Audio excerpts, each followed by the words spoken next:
लोग? आशा करता हूँ कि आप लोग अच्छे होंगे। जैसा कि इस वीडियो में बताने वाले हैं कि आप लोग इंडिया जीके से आपको टॉप 10 यानी कि टॉप 40 क्वेश्चन आपको बताने वाले हैं। दोस्तों वीडियो पर नए हैं तो वीडियो को प्यारा सा लाइक करके चैनल को कर दीजिए सब्सक्राइब, क्योंकि दोस्तों इस चैनल पर आपको करंट अफेयर्स जीके जीएस से आपको क्वेश्चन आपको मिलता है। डेली करंट अफेयर्स बताया जाता है, वीकली करंट अफेयर्स बताया जाता है, मंथली करंट अफेयर्स बताया जाता है। तो दोस्तों इस चैनल को नए हैं तो चैनल पर मतलब सब्सक्राइब कर दीजिएगा, तो आपका ही बेनिफिट रहेगा, ताकि आप डेली करंट अफेयर्स आज सुबह के 8 बजे 9 बजे आप पढ़ सकते हैं और जीके जीएस आपको शाम को क्वेश्चन आपको मिल जाएगा। तो दोस्तों अगर आप भी किसी गवर्नमेंट एग्जाम की तैयारी करते हैं तो आपको हेल्पफुल होगा, जीके तो मिलवे करेगा और उसके साथ आपको करंट अफेयर्स भी मिलेगा। चलिए दोस्तों वीडियो को शुरुआत करते हैं। चलिए पहला प्रश्न की ओर बढ़ते हैं। दोस्तों आपका पहला प्रश्न है, यानी कि पहला नंबर प्रश्न कहता है कि फ्रांस की राजधानी क्या है। तो दोस्तों फ्रांस की राजधानी आपका सही आंसर क्या हो जाएगा? पेरिस हो जाएगा। दोस्तों आपका अगला प्रश्न है, यानी कि दूसरा नंबर प्रश्न कि क्षेत्रफल की दृष्टि से सबसे बड़ा महाद्वीप कौन सा है। तो आपका सही आंसर क्या हो जाएगा? तो है एशिया महाद्वीप हो जाएगा। दोस्तों आपका अगला प्रश्न 3 नंबर प्रश्न है, कहता है कि दुनिया की सबसे लंबी नदी कौन सी है। तो दोस्तों इसका सही आंसर क्या होगा? नील नदी हो जाएगा। यानी दुनिया की सबसे लंबी नदी कौन है? नील नदी। दोस्तों आपका अगला प्रश्न 4 नंबर प्रश्न कहता है कि माउंट एवरेस्ट किस पर्वत श्रृंखला में स्थित है। तो दोस्तों इसका सही आंसर हो जाएगा हिमालय पर्वत में।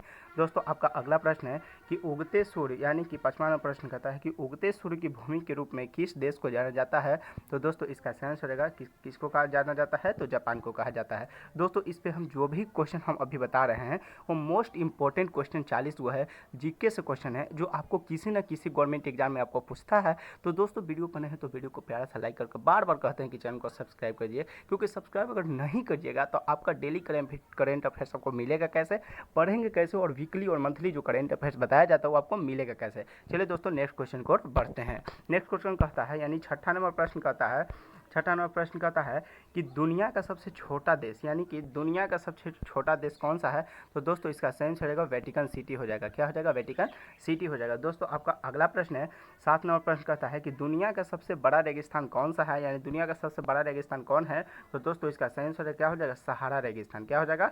सहारा रेगिस्तान। दोस्तों आपका अगला प्रश्न है कि सबसे गहरा महासागर कौन सा है। तो दोस्तों सबसे गहरा और सबसे बड़ा कहे तो आपका हमेशा प्रशांत महासागर हो जाता है। क्या हो जाता है?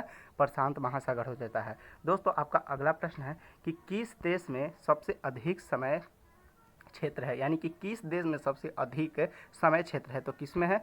तो इसमें फ्रांस में है। किस में है? फ्रांस में है। दोस्तों आपका अगला प्रश्न है कि रेगिस्तान रहित एकमात्र महाद्वीप कौन सा है, यानी कि रेगिस्तान रहित जिसमें मतलब बालू, जिसमें वहाँ पानी की मात्रा मतलब है, रेगिस्तान में पानी की मात्रा नहीं रहता है, तो महाद्वीप कौन सा है।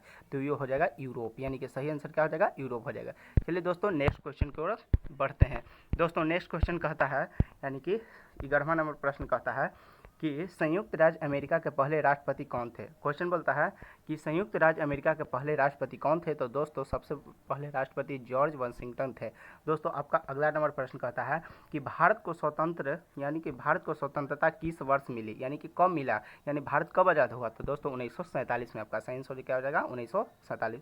दोस्तों आपका अगला प्रश्न, यानी कि यहाँ 12 से 13 होना चाहिए, लेकिन हम आपको बता देते ये 29 नंबर प्रश्न है। दोस्तों अगला क्वेश्चन जो हम बताएंगे 29 जब जाएंगे तो 28 से डायरेक्ट 30 हो जाएगा, तो आपको बीच में ये 29 आपको बता देते हैं। थोड़ा सा पीडीएफ में थोड़ा सा ऊपर नीचे हो गया, तो आपको कोई दिक्कत ना, आप सोचना है। तो 29 नंबर पर आपको क्वेश्चन से मतलब है। दोस्तों आपका अगला प्रश्न है कि भारत के लौह पुरुष के रूप में किसे जाना जाता है। तो किसे जाना जाता है? तो सरदार वल्लभ भाई पटेल को। किसे जाना जाता है? तो भारत के लौह पुरुष के रूप में किसे जाना जाता है? तो सरदार वल्लभ भाई पटेल को। दोस्तों आपका अगला प्रश्न 13 नंबर प्रश्न कहता है कि अमेरिका की खोज किसने किया, यानी पूछेगा, क्वेश्चन पूछता है कि अमेरिका की खोज किसने किया। सब भी क्वेश्चन हम आपको बता रहे हैं दोस्तों। कौन हो जाएगा? तो आपको क्रिस्टोफर यानी कि कोलंबस, यानी कि या कोलंबस। दोस्तों क्रिस्टोफर तो नहीं देता है, लेकिन कोलंबस आपको क्वेश्चन में आपको दे देता है आंसर में, तो आप याद रखिए। 14वें प्रश्न कहता है कि भारत की पहली महिला प्रधानमंत्री कौन थी। तो दोस्तों इसका सही आंसर क्या होगा? इंदिरा गांधी हो जाएगा। क्या हो जाएगा? इंदिरा गांधी। दोस्तों आपका अगला नंबर प्रश्न कहता है कि वर्साय की संधि के साथ कौन सा युद्ध समाप्त होता है। तो दोस्तों कौन सा संधि युद्ध समाप्त होता है? तो प्रथम युद्ध। कौन सा? प्रथम युद्ध। दोस्तों नेक्स्ट क्वेश्चन की ओर बढ़ते हैं। नेक्स्ट क्वेश्चन कहता है, यानी 16 नंबर प्रश्न कहता है कि मौर्य वंश का पहला सम्राट कौन था। तो दोस्तों मौर्य वंश का पहला सम्राट कौन था? तो वह चंद्रगुप्त मौर्य था। कौन था? चंद्रगुप्त मौर्य था। दोस्तों आपका अगला नंबर प्रश्न यानी 17 नंबर प्रश्न कहता है कि भारत में मुगल साम्राज्य का संस्थापक कौन था? तो मुगल साम्राज्य का संस्थापक कौन था? तो आपका सही आंसर क्या हो जाएगा? बाबर हो जाएगा। दोस्तों आपका अगला नंबर प्रश्न कहता है 18 नंबर प्रश्न कहता है कि कौन सी प्राचीन सभ्यता अपने पिरामिड के लिए जानी जाती है? तो दोस्तों इसका सही आंसर होगा मिस्र की सभ्यता। मिस्र की सभ्यता के लिए जानी जाती है। दोस्तों आपका अगला प्रश्न है कि भारतीय राष्ट्रगान किसने लिखा था? तो दोस्तों इसका सही आंसर रहेगा रविन्द्रनाथ टैगोर ने। किसने लिखा था? रविन्द्रनाथ टैगोर ने। दोस्तों आपका अगला प्रश्न है कि पानी का रासायनिक सूत्र क्या होता है? जिसे जल का रासायनिक सूत्र क्या होता है? तो क्या होता है? H2O होता है। तो दोस्तों आपका सही आंसर क्या हो जाएगा? यानी कि H2O हो जाएगा। दोस्तों नेक्स्ट क्वेश्चन की ओर बढ़ते हैं। नेक्स्ट क्वेश्चन कहता है यानी 21 नंबर क्वेश्चन कहता है कि किस ग्रह को लाल ग्रह के नाम से जाना जाता है? तो दोस्तों हमारे जो लाल ग्रह है उसे हम लोग मंगल ग्रह के नाम से जानते हैं। दोस्तों आपका अगला नंबर प्रश्न यानी 22 नंबर प्रश्न कहता है कि पौधे वायुमंडल से कौन सी गैस अवशोषित करते हैं? यानी पौधे जो वायुमंडल से कौन सी गैस अवशोषित करते हैं? तो दोस्तों कार्बन डाइऑक्साइड गैस अवशोषित करते हैं। कौन? कार्बन डाइऑक्साइड, जिसको हम लोग उसका परमाणु अथी होता है, क्या होता है? संकेत SO2 मतलब CO2 यानी कार्बन डाइऑक्साइड क्या होता है? CO2, ऑक्सीजन के O2, ओजोन के O3। ये भी याद करिएगा क्योंकि ये सब MVV है, आपको किसी न किसी गवर्नमेंट एग्जाम में पूछा गया क्वेश्चन है।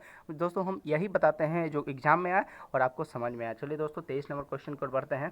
23 नंबर प्रश्न कहता है कि पृथ्वी पर सबसे कठोर प्राकृतिक पदार्थ कौन सा है? यानी कि पृथ्वी पर सबसे कठोर प्राकृतिक पदार्थ कौन है?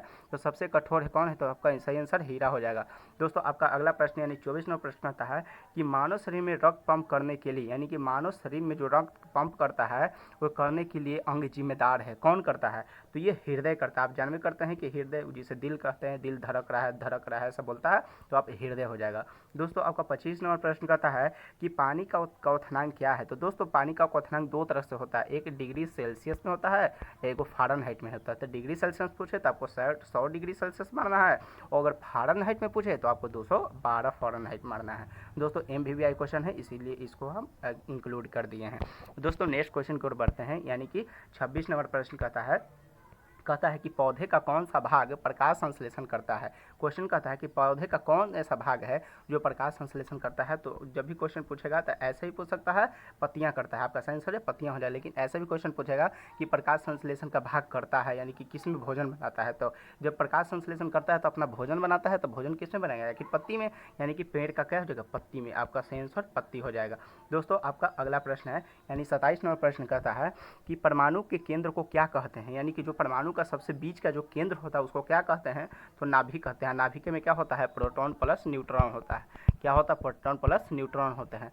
दोस्तों आपका अगला प्रश्न है त्वचा यानी त्वचा के सूर्य के प्रकाश के संपर्क में आने पर कौन सा विटामिन मिलता है? दोस्तों क्वेश्चन कहता है, आप समझिएगा क्वेश्चन, जो हम बात बोलें और क्वेश्चन को आप देखिएगा और आंसर को समझिएगा, सुनिएगा और दोस्तों को पास वीडियो को आप शेयर कीजिएगा क्योंकि दोस्तों आपका अगर सिलेक्शन हो तो आपका दोस्त का भी सिलेक्शन हो। दोस्तों चैनल पर नहीं तो चैनल को बार बार कहते हैं सब्सक्राइब कर लीजिएगा ताकि हम जो भी आपको वीडियो देते हैं ताकि आपको हेल्पफुल ही हो।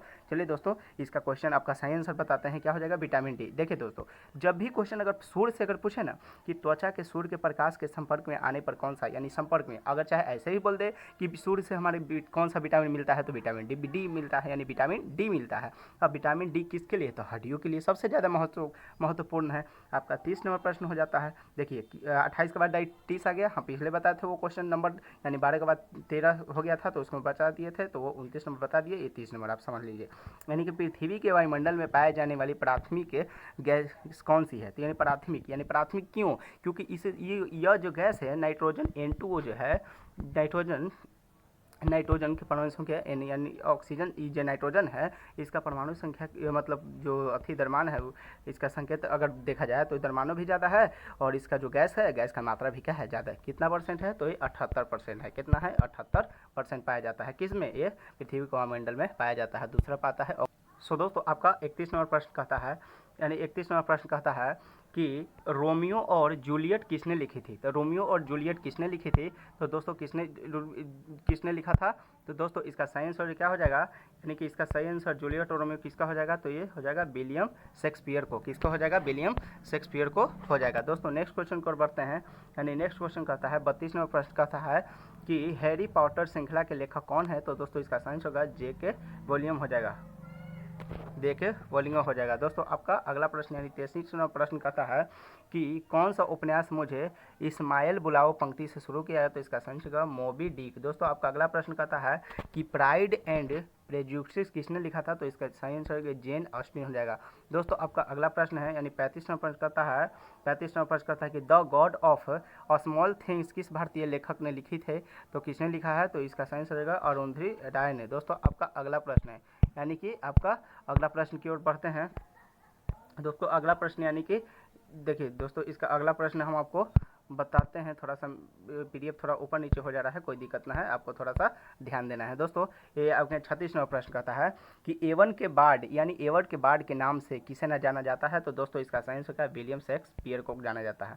दोस्तों नेक्स्ट क्वेश्चन कहता है कि बिग ब्रदर चरित्र किस किताब में है, तो आपका सही आंसर हो जाएगा जॉर्ज ऑरवेल द्वारा लिखित 1984 आपका सही आंसर हो जाएगा। दोस्तों आपका अगला प्रश्न है कि the adventure of Tom Roy यानी सॉयर किसने लिखी है, तो मार्क ट्वेन ने। दोस्तों आपका अगला प्रश्न है कि होमर को किस महाकाव्य का श्रेय दिया जाता है, तो दोस्तों इसका सही है इलियड को। किसका, इलियड। दोस्तों आपका 40वां प्रश्न द जंगल बुक किसने लिखी, तो रुडियार्ड किपलिंग को। दोस्तों आपका नेक्स्ट क्वेश्चन को बढ़ते हैं। नेक्स्ट क्वेश्चन कहता है ये हो गया दोस्तों, हाँ सॉरी, अब 40 क्वेश्चन हम बताने थे तो 40 क्वेश्चन आपको हम बता दिए। दोस्तों ये रहे आपके 40 इंपॉर्टेंट क्वेश्चन जो आपके किसी न किसी गवर्नमेंट एग्जाम में क्या करता है, आपको पूछता है। तो दोस्तों ये रहे आपके 40। दोस्तों अगर वीडियो को नए हैं तो वीडियो को प्यारा सा लाइक करके चैनल को कर दीजिएगा सब्सक्राइब, क्योंकि यही एक चैनल एक लौता बनाया गया है जो आपके लिए इंपॉर्टेंट है। दोस्तों वीडियो पर नए हैं तो वीडियो को बार बार बोलते हैं चल लाइक करके चैनल को कर दीजिए सब्सक्राइब, क्योंकि इस चैनल को आप जो भी आप गवर्नमेंट एग्जाम की अगर आप तैयारी करते हैं,